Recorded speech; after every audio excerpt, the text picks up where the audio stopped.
Hello.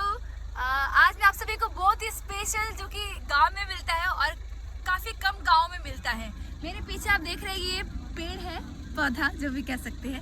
इसका नाम है करौना।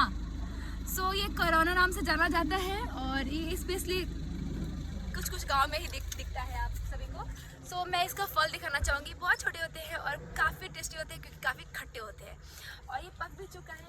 ये रेड कलर का है।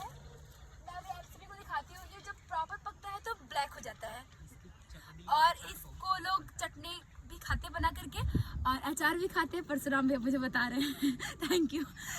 ये अभी ये पूरा पका हुआ नहीं है, पूरा पका हुआ अंदर है, बट मैं कोशिश करती हूँ अगर मिलता है तो मैं दिखाती हूँ आपको। एक ये है इसका, ये फल ये ब्लैक हो चुका है, ये पक चुका है और ये एक्चुअली में इसका कलर ऐसा होता है, रेड होता है, जिसको करौना कहते हैं।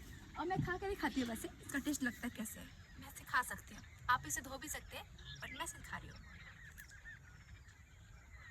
बहुत खट्टा है, टेस्टी है। जिसको खट्टा पसंद है उसको बहुत मज़ा आएगा। मुझे उतना खट्टा नहीं पसंद बट बहुत टेस्टी है। थैंक यू सो मच देखने के लिए। Thank you.